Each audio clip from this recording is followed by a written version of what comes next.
을사보호조약에 관한 얘기는 그로부터 2년 뒤에 찍은 이 사진을 보면서 시작하겠습니다.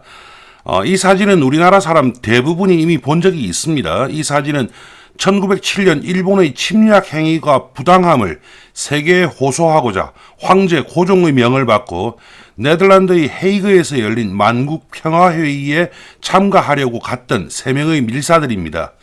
왼쪽부터 이준, 이상설, 그리고 오른쪽이 이위종입니다.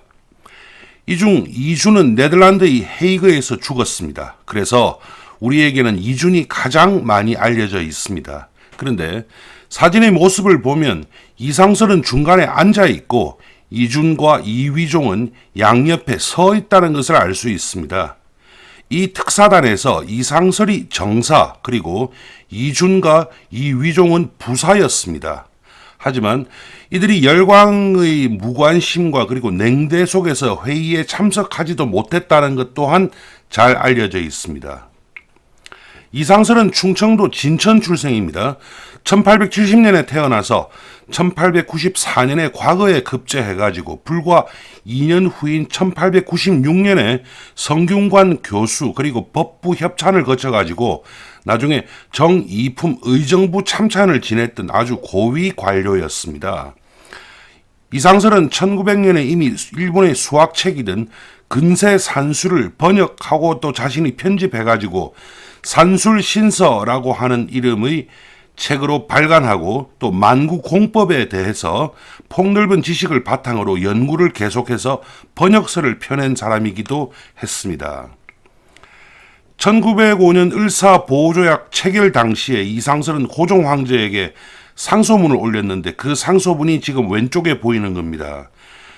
준역망, 부준역망야, 여등망은 즉 문영결지순사라고 했습니다. 그러니까 이 조약은 체결해도 망하고 거부해도 망합니다. 우리가 망하는 것은 같은데 어찌 같이 죽으려 들지 않습니까? 라고 하면서 고종 황제에게 이상설이 우리 같이 죽자라는 말을 해버린 겁니다. 왕조 시대의 황제에게 이런 말을 한다는 것은 죽음을 각오한 말입니다. 그런데 이상설은 죽기는커녕 불과 2년 후에 그 고종 황제에 의해서 밀사로 파견되기까지 합니다. 을사보호조약이 어떤 것이었으며 또 왜 이러한 조약을 맺어야 했던지에 대해서 알아보겠습니다.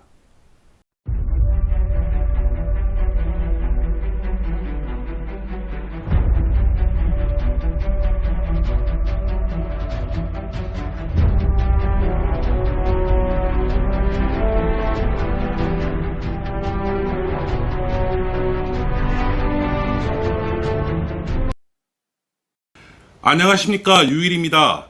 이 편에서는 이제 우리가 잘 알고 있는 을사보호조약에 대해 알아봅니다. 우리는 어린 시절부터 을사보호조약에 대해서는 학교에서 많이 배워서 그 내용을 비교적 소상히 알고 있습니다. 이토 히로부미의 이름이 나오고 또 이완용, 박재순 등 을사오적의 이름도 나오고 또 그 내용도 대략 잘 알고 있습니다. 그런데 이 을사보호조약을 일본의 입장에서 우리가 생각해 본 적은 아마 거의 없을 것입니다. 을사보호조약이 체결된 것이요 1905년 11월 17일의 일입니다. 지금 이때하고 비슷한 시기죠. 근데 러일 전쟁이 종료된 것이 9월이니까 대략 2달 정도가 지난 시점인데 일본은 러일 전쟁에 이겼고 또 카스라 테프트 밀약을 맺었고 그리고 이미 그 전에 완료되어 있는 영일 동맹이 있었습니다. 그래서 조선에 대한 지배는 이미 확실히 해놓은 시점이었던 겁니다. 하지만 을사보호조약이 체결된 경위를 이렇게 살펴보면 왠지 일본이 약간 서두르는 듯한 느낌을 받을 수밖에 없습니다. 물론 일본 내각은 이미 1903년 12월에 대한제국을 일본의 영향력 아래에 둔다라고 하는 것을 내각회의를 통해 결정해 두고는 있었습니다. 그렇다면 이제 차곡차곡 지배를 준비하면 되는 것이거든요. 이미 서양에서 프로텍토레이트 그러니까 보호국 또는 보호령이라고 하는 개념도 만들어져 있었고, 또 속령 (Dependent State라고 해서 속령이라고 하는 개념도 이미 다 만들어져서 그 좋은 모델들이 있었습니다. 그대로 가면 되는데, 의사보호조약은 그 내용이나 아니면 체결 경위 이런 거를 보면 일반적인 조약과는 약간 다르다는 것을 우리가 알 수 있습니다. 특히 이 조약은 불과 5개의 조항으로 이루어져 있습니다. 이 중에서 첫 번째 조, 그 다음에 두 번째 조는 대한제국의 외교권 박탈에 초점이 맞추어져 있습니다. 그 외에 이제 3개가 남는데요. 4조하고 5조는 그다지 큰 의미가 없습니다. 3조에서 이제 통감부 설치를 얘기하고 있는데, 그동안 일본과 조선이 맺었던 조약에 거의 필수적으로 들어가던 통상이나 또는 경제와 관련한 얘기는 전혀 없다는 것을 알 수 있거든요. 그리고 체결 과정을 우리가 보더라도 이토 히로부미가 평상시 그 사람 성격이라든지 태도와는 다르게 상당히 다급하고 강압적으로 일을 처리했다는 것이 보입니다. 그러면 일본이 왜 이런 조약을 또 이런 형식으로 이런 방법으로 맺어야 했던가부터 우리가 알아봐야 할 듯 합니다.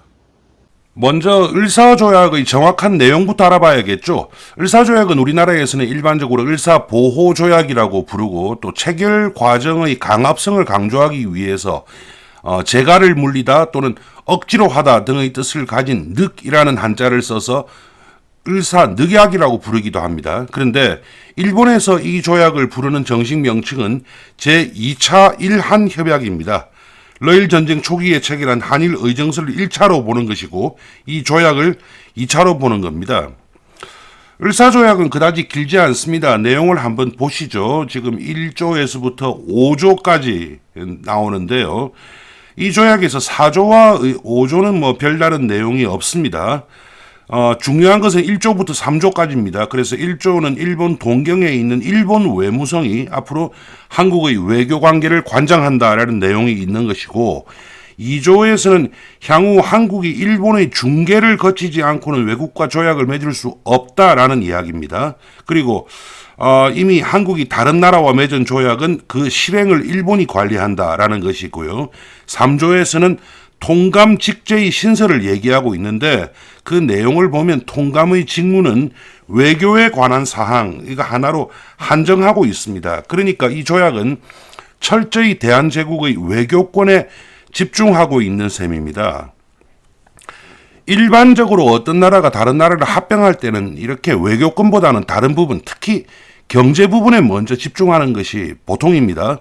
우리나라와 일본같이 이미 국가 체제가 완전히 서 있는 두 나라가 합병할 때, 또 양쪽이 대등한 경우가 아니라 한쪽이 일방적으로 나머지 한쪽을 합병하는 경우는 역사를 통해서 그다지 많지 않습니다. 식민지 경쟁의 선두주자였던 영국이나 프랑스가 전 세계에 걸쳐 지배한 식민지들은 대부분 처음에는 부족국가 단계를 지나지 못하는 경우가 많고요. 또 인도같이 발달한 문명을 가지고 있었지만 실제로는 지방 단위로 쪼개져 있는 경우들이 대부분이었습니다. 영국 경우를 보면 잉글랜드가 스코틀랜드를 합병한 것이 상당히 유사합니다. 1707년 Act of Union에 의해 가지고 스코틀랜드 왕국과 잉글랜드 왕국은 두 나라 의회의 결의에 따라서 합병되었습니다. 그래서 그레이트 브리튼 왕국을 형성하게 되는 건데요.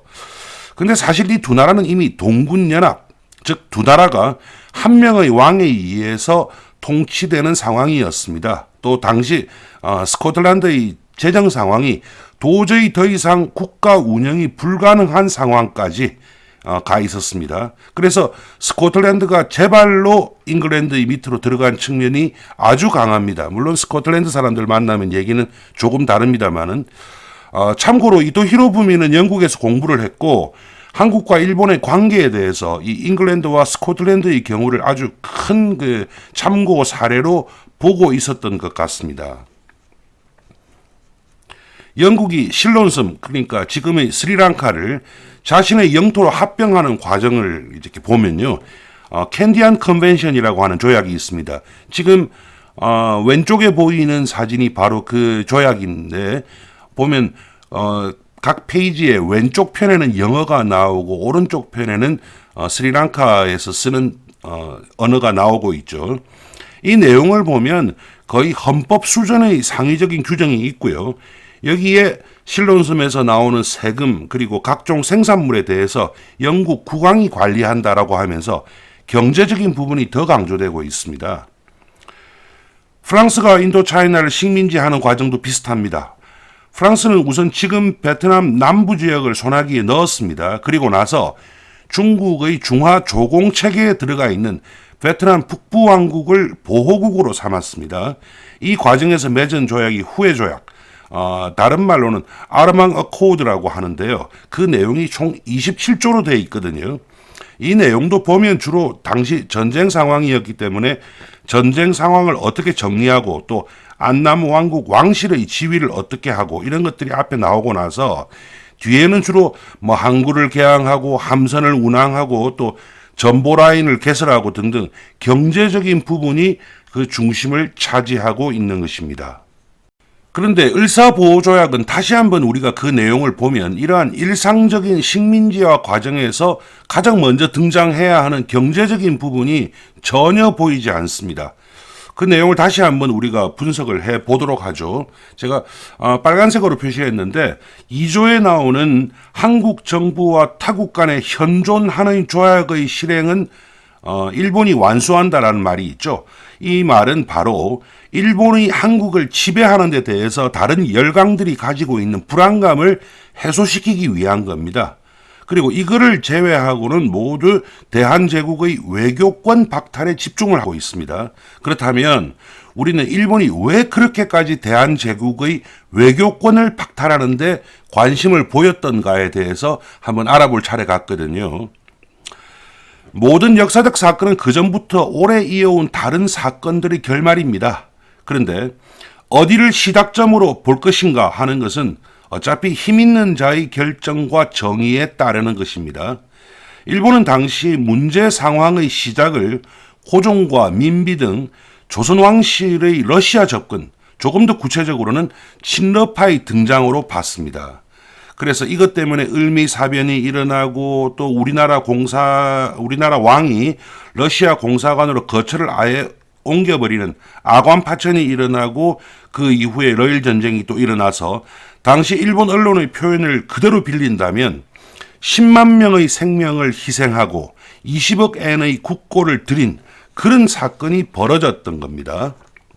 이 모든 것에 대해서 일본의 기본적인 시각은 대한제국에게 책임이 있다라는 것이었습니다. 그래서 일본 수상 카스라가 미국 대통령 특사인 태프트를 만난 자리에서 이렇게 얘기를 합니다. 지금 둘이서 얘기한 내용에 대한 메모랜덤 여기에서 그 부분만 제가 땄는데 즉 러일 전쟁의 직접적인 원인을 제공한 것은 대한제국이다. 그래서 일본은 대한제국에 대해서 완벽한 해결책을 만들어내야겠다. 그리고 러일 전쟁 이후에도 대한제국은 그대로 내버려 둔다면은 대한제국이 반드시 경솔하게 다른 외국 세력과 조약이나 협정을 맺는 옛날 버릇으로 되돌아갈 것이고 이게 또 다른 복잡한 국제적 문제를 불러올 것이다. 그래서 다시 한번 확실한 조치를 취하지 않을 수 없다라고 한 겁니다. 일본 입장에서는 우선 대한제국의 외교권을 박탈하는 것이 가장 중요하고 시급한 일이었던 것이고 이것이 을사보호조약의 가장 중요한 사실상 유일한 내용이 되었던 것이죠. 그리고 또 이 조약의 제2조를 보면 대한제국의 외교권에 있어서 대한제국이 다른 나라와 조약을 맺을 수는 있게 되어 있습니다. 단 언제나 일본 정부가 중개를 해야 한다는 것이 명시되어 있습니다. 사실 이런 사례는 원래부터 있었습니다. 바로 영약 3단이라고 하는 것인데요. 지금 하고 있는 얘기보다 훨씬 이전 얘기죠. 1887년에 조선 정부는 미국의 전권 대신을 파견했습니다. 당시 전권 대신으로 파견된 사람이 박정량이었습니다. 그래서 박정량이 이제 멀리 가니까 고종 임금에게 하직 인사를 하고 출발하려고 할 즈음에 청나라의 위안스카이가 제동을 딱 걸고 나선 겁니다. 위안스카이가 내세운 이유는 대략 한 세 가지 정도입니다. 먼저 외교 사절을 파견하면서 왜 청나라와 먼저 상의하지 않았는가 라는 것이고요. 두 번째로는 조선 국가 재정도 어려운데 외교사들을 미국에 상주시킬 수 있겠는가라는 얘기입니다. 그리고 세 번째가 외교사절에 대해서 전권이라는 명칭을 당신들이 줬는데 조선은 청나라의 속국이다. 그러니까 조선왕은 외교사절에 대해서 전권을 부여할 권한이 없다라는 겁니다. 그래서 교섭을 벌인 끝에 일단 전권 대신이라는 호칭은 사용합니다. 하지만 대신 세 가지를 약속했던 것이 바로 이 영약 3단이라고 하는 겁니다. 내용을 보면은 제가 적어놨습니다만은 먼저 주재국에 도착하면 먼저 청국 공사를 찾아라.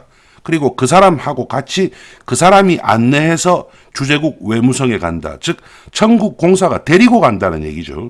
두 번째가 회의나 연회석상에서 청국공사의 밑에 자리를 잡는다. 세 번째가 중대 사건이 있을 때는 반드시 청국공사가 미리 협의를 해야 한다라는 것입니다. 1번과 3번 조항은 조선의 자주권을 절대 인정할 수 없다는 얘기였죠.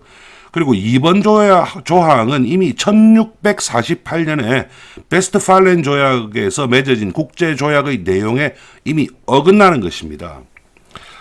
박정양은 미국에 도착을 하자마자 이 영약 3단을 무시하고 또 이를 알게 된 청나라의 워싱턴 주재공사가 따졌습니다. 근데 거기에 대해서 박정양은 좀 둘러댔죠. 급하게 온다고 정부 지시를 못 받았다. 그러면서도 그 이후로 이 영약 3단을 전혀 지키지 않았습니다. 이 때문에 문제가 돼가지고 박정양이 나중에 11개월 만에 귀국하기도 했는데 지금 보이는 사진 이것이 그 당시 미국의 워싱턴 DC에 있던 대한제국의 공사관입니다. 그리고 지금도 이 모습이 거의 그대로 있습니다. 일본이 을사보호조약을 통해 가지고 한국에 강요하고자 했던 것도 바로 이겁니다. 청나라와의 약속이었던 영약 3단 이거는 그 이후 청일전쟁에서 청나라가 지면서 없었던 것이 되어버렸습니다. 하지만 일본은 다시 을사보호조약을 통해 가지고 이 모델을 그대로 다시 들고 나왔던 겁니다. 예, 좀 복잡한 표가 보이시는데요. 일본이 을사보호조약을 체결을 위해서 상당히 치밀하게 계획하고 일을 진행했다는 것을 알 수 있습니다.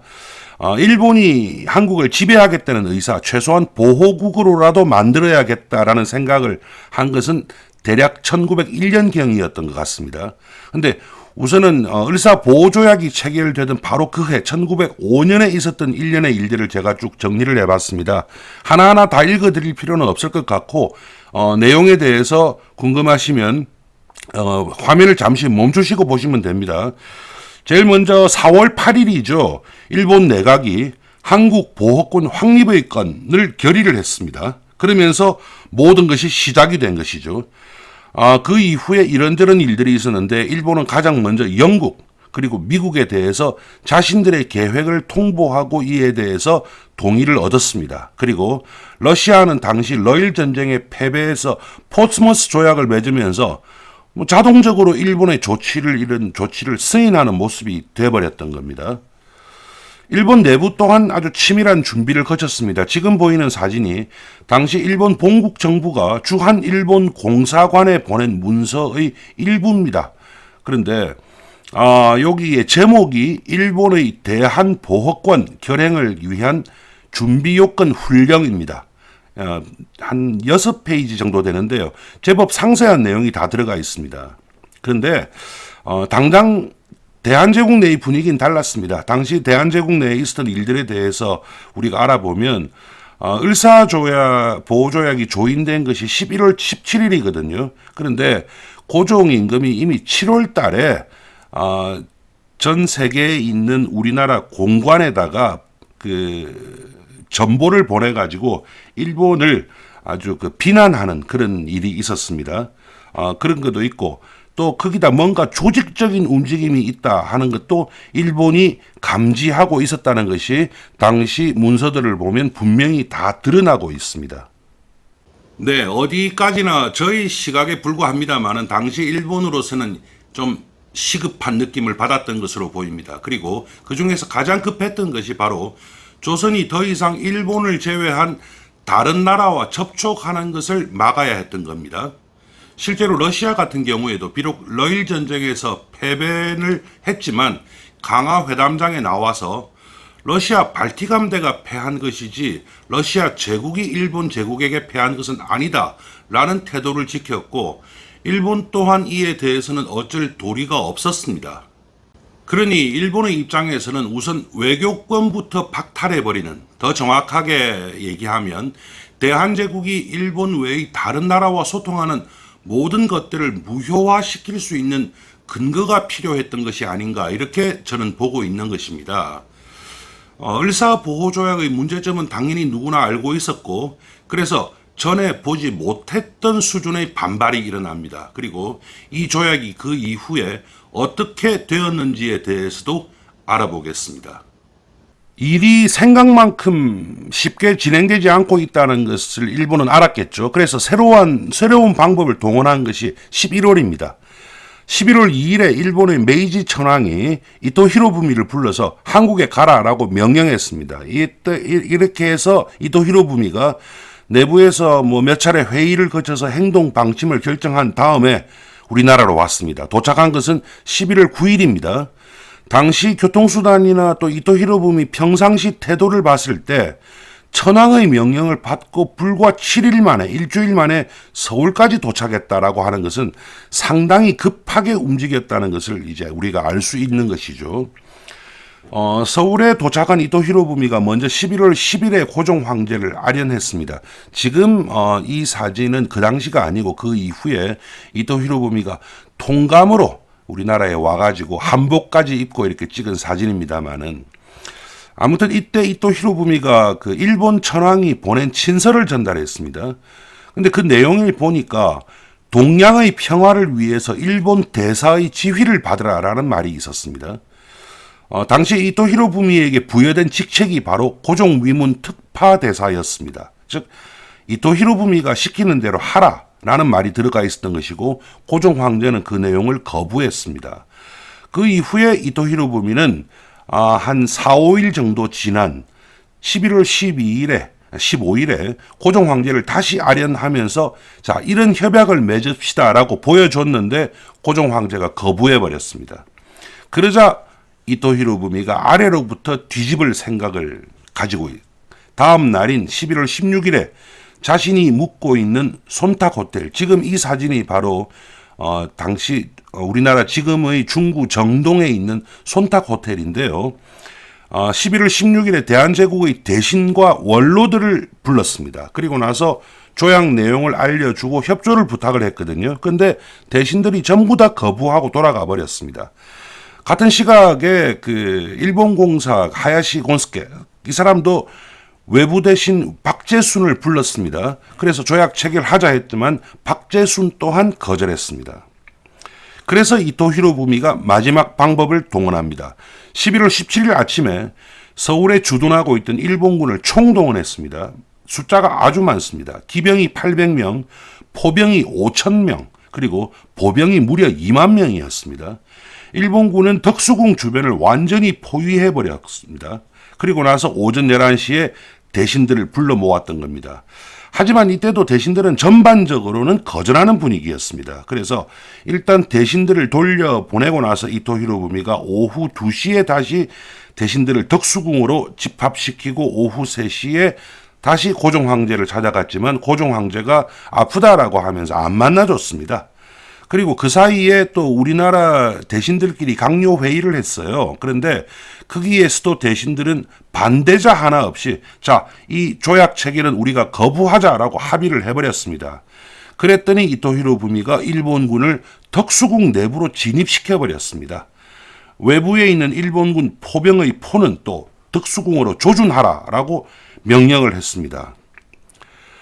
지금 보이시는 이 사진이 당시 조약을 체결했던 중명원입니다. 지금 우리나라 덕수궁이 지금은 가보면 덕수궁과 지금 이 건물이 이제 분리되어 있는데요.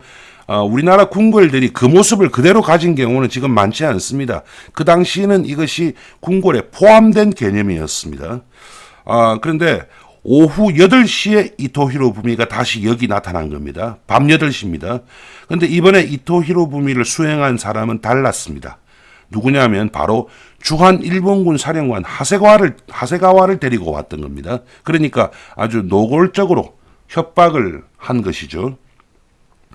그리고는 자, 우리 다수결에 따르겠다라고 하면서 다수결에 따르자라고 하면서 강요 개개인의 의견을 하나씩 물어본 겁니다. 그 당시 강요회의에 참가했던 8명입니다. 그 중에서 여기 지금 보이는 한규설, 그 다음에 민영기, 그 다음에 이 이하영, 이 세 사람은 끝까지 반대했습니다. 하지만 오랜 시간이 지나면서 처음으로 찬성 의사를 밝힌 사람이 바로 학부 대신 이완용입니다. 이완용이 이제 주장했던 것은 이른바 대세론입니다. 찬성 의사를 밝혔는데요. 그렇게 하니까 옆에 있던 지금 이지용, 그 다음에 군부 대신 이근택이 동조를 한 것입니다. 근데 이렇게 하니까 한규설이 회의장을 뛰쳐나가 버렸습니다. 그러니까 한규설을 일본군이 감금해 버렸습니다. 3시간이 지나도 돌아오지 않았죠. 그러니까 다른 대신들이 한규설이 일본군에게 죽은 줄 알았습니다. 그러면서 공포에 휩싸이게 된 겁니다. 마지막으로 찬성을 한 사람이 농상공부 대신 권중현, 그 다음에 외부 대신 박재순이 찬성을 했습니다. 그래서 권중현은 이제 조건을 달았죠. 조약문을 약간 수정한다라는 것이었는데 그 내용이 조약의 기간은 한국이 부강함을 인정할 수 있을 때까지다라고 유효기간을 넣자라고 했는데 나중에 이제 이 말은 타협적 자강론자들이 두고두고 강조하는 구절이 됩니다. 그리고 외부 대신 박재수는 뭐 황제의 명령이라면 어쩔 수 없지 않느냐라고 하면서 찬성을 한 겁니다. 이렇게 해서 조약에 대한 날인이 이루어졌습니다. 그리고 정확한 시간은 11월 17일이 아니고 11월 18일 새벽 1시경이었습니다. 하지만 보통 11월 17일에 모인 회의에서 그 끝에 결정이 됐기 때문에 11월 18일 새벽 1시지만 11월 17일이라고 얘기를 하는 겁니다. 그리고 이때 찬성 의사를 밝혔던 5명, 이완용, 박재순, 이지용, 이근택, 권중현 이 5사람은 이후에 을사오적으로 불리기 시작하고 우리나라 친일파의 역사에 시작점을 찍게 됩니다. 원래 조약문에는 국세와 외부 대신의 도장이 찍혀야 하죠. 하지만 급하게 강압적으로 처리하다 보니까 국세를 찾을 수가 없어서 그냥 외부 대신 박재순의 도장만 찍었고 이것 때문에 나중에 조약의 합법성을 공격할 수 있는 실마리가 제공이 됩니다. 평상시 이토 히로부미의 그 행동하는 행동 방식을 보면 정말 하나하나 돌다리도 두드려 가면서 가는 스타일인데 얼마나 급했던지를 우리가 알 수가 있습니다. 지금 이 사진은 조약을 체결하고 나서 18일이죠. 그리고 나서 그 다음 날, 그러니까 17일 날 회의 시작해서 18일 날 새벽 1시에 도장을 찍고 그 다음 날인 19일 날 모여서 기념 사진을 찍은 겁니다.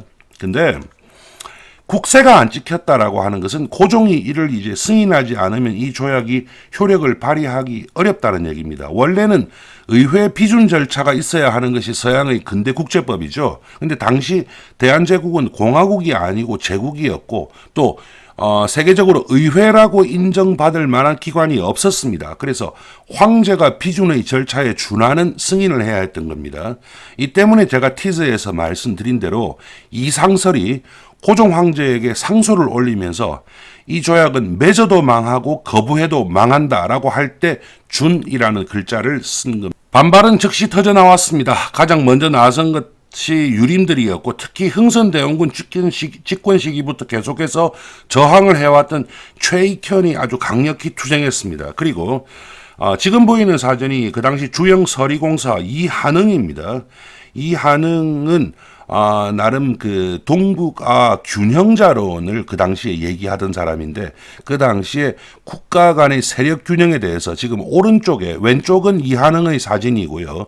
오른쪽이 당시 이한응이 영국 정부에다가 보낸 메모입니다. 동북아는 이렇게 균형을 이루어야 한다라고 한 것이었는데요.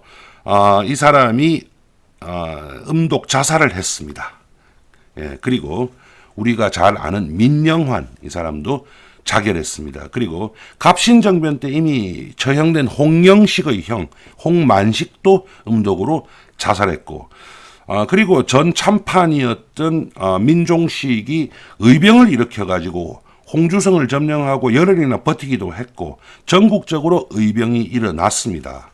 그리고 이때 장지연이 황성신문에다가 쓴 논설이 바로 시랴 방성대곡이라고 하는 이 논설입니다.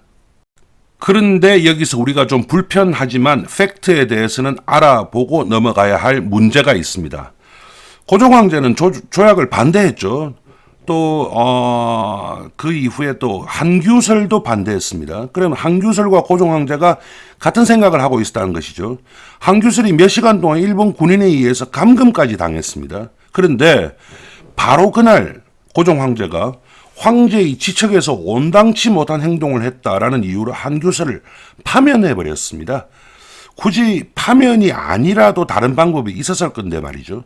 그리고 조약 체결 며칠 후에 을사오적 중에 조약 체결 당사자인 박재순을 영의정에 해당하는 직위로 임명합니다. 일본 공사관 기록을 보면 이제 조약 체결의 임무를 마치고 나서 이토 히로부미가 떠나면서 고종 황제를 아련했더니 그 자리에서 고종 황제가 인심을 도발하는 상소자들은 전부 다 가둬버리겠다라고 했다라고 기록되어 있습니다.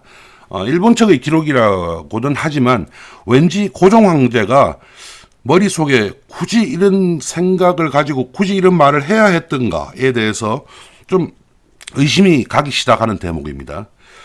그 당시 올라왔던 상소 내용도 좀 이상합니다.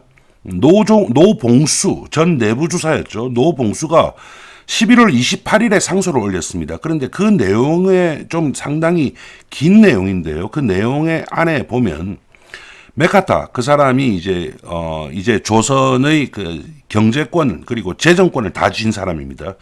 메카타가 주는 황실비를 가지고 풍족히 살면 마음이 편안하겠습니까? 라고 하는 말이 들어가 있습니다. 고종 황제에 대한 직격탄입니다. 그리고 아주 본질적인 질문을 던지고 있는 겁니다. 그런데 여기서 우리가 좀 이상한 자료를 만나게 됩니다. 조약 체결 며칠 후인 1905년 12월 11일에 주한 일본 공사관의 하야시 곤스케 공사가 본국 정부에 보고서를 보냅니다. 그런데 보고서 제목이 뭐냐면요. 임시 기밀비 지불 잔액 반납의 건입니다. 사진으로 봐서는 잘 안 보이죠. 그래서 우리나라 국사편찬위원회에서 제공하는 일본 공사관 기록 데이터베이스를 제가 복사해서 보여드리겠습니다. 기밀 제253호라고 해가지고 쭉 얘기가 있는데 내용을 읽어보시면은 제가 중요한 부분은 빨간색으로 했습니다. 뭔가는 몰라도 일단 20만 원을 심상훈을 거쳐서 황제에게 줬다라고 돼 있고요. 3,000원은 폐하는 우리나라 고종 황제를 얘기합니다. 폐하의 좌우에 있는 시종들을 회유하기 위해서 썼다. 그리고 구완이에게 또 3,000원을 시켜서 이하영에게 줬다는 거죠. 아까 이하영은 끝까지 반대했다고 하지 않았습니까? 이하영에 대해서는 우리가 얘기하면 너무나도 긴 얘기고 또 재미있는 캐릭터인데요. 법부 대신 이화영에게 어쨌든 3,000원을 줬습니다. 끝까지 저항을 했거든요. 그리고 나서 조약에 조인을 한 후에 2만 원을 이완용, 이근택, 이지용에게 줬다. 이렇게 되어 있습니다. 그렇게 해서 뭐 돈을 이럭저럭 쓰고 나서 잔액이 3만 9천 원이 남아서 반납하겠다. 이렇게 되어 있는 겁니다. 이런 모든 자료들은 우리나라 국사편찬위원회에서도 정확히 번역을 다 해가지고 원문과 함께 이렇게 지금 제공을 하고 있습니다. 지금 이것이 국사편찬위원회의 데이터베이스입니다. 온라인으로 다 볼 수 있습니다. 그리고 똑같은 내용이 일본 외무성에서도 이렇게 온라인으로 모두 게시를 해놓고 있습니다. 지금 여기에 대해서 과연 이것이 뇌물인가 아닌가에 대해서 말들이 많습니다. 그런데 그 말을 하는 사람들은 누구나 먼저 결론을 지어놓고 거기에 맞는 논리를 만들어 나갑니다. 그래서 저는 이렇게 팩트만 말씀드리는 겁니다. 어쨌든 고종 황제는 20만 원을 받았습니다. 우리는 이런 얘기 안 하거든요. 일본군이 강압해서 조약을 맺어야만 했다라는 것은 팩트입니다.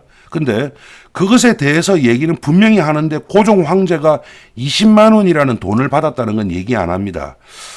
사실은 그 이후에 일어났던 헤이그 밀사 사건, 이것 또한 연유를 하나하나 따져보면 또 돈 얘기가 나옵니다. 얘기하기는 상당히 불편하지만 그래도 알고 지나가야 하는 것이죠. 당시 20만 원이 어느 정도 가치인가에 대해서도 이 돈의 가치를 적게 얘기하고 싶은 사람이면 여러 가지 방법을 동원해서 줄이고, 또 반대의 사람들은 느립니다. 예. 이 사람들이 하는 얘기를 어느 정도 우리가 그 중간에서 평균 값을 취해보면 그 요즘 돈으로 한 30억 원 정도 됐다라고 얘기를 하는 것이 맞는 것 같습니다. 아무튼 그 이후에 열강들은 정말 일사불란하게 움직였습니다. 바로 다음 날인 11월 20일 날 주한 일본 공사관이 서울에 있는 각국 외교 공간에 이런 조약이 체결되었다. 그리고 앞으로 어떻게 할 것이다 라고 진행 사항을 통보를 했습니다. 그리고 11월 24일부터 독일 정부를 이제 시작으로 해가지고 일본 본국 정부가 조약 체결에 대해서 공식적으로 다 알렸습니다. 그리고 바로 다음 날인 11월 25일에 미국 정부가 그러면 우리는 공사관을 언제 어떻게 철수시킬게 라고 계획을 알려왔습니다.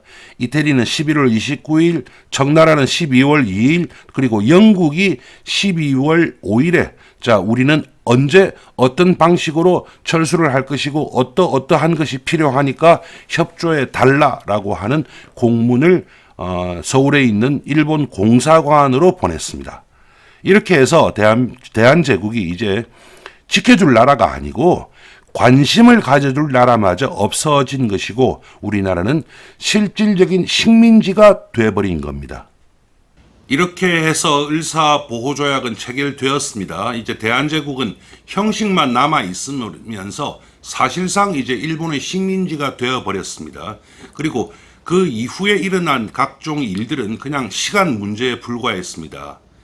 이제 다음 편에서는 을사보호조약 이후 이 국가가 어떻게 몰락해 갔던가에 대해서 한일합방 직전까지를 한꺼번에 묶어서 다뤄보겠습니다. 특히 그 과정에서 우리 경제가 어떤 모습으로 변하고 있었던가에 대해서도 알아보는 것이 아마 의미가 있을 것 같습니다. 오늘 준비한 거 여기까지고요. 구독 버튼 꼭 눌러주시면 큰 도움이 됩니다. 다음 시간 기대해 주시기 바랍니다. 감사합니다.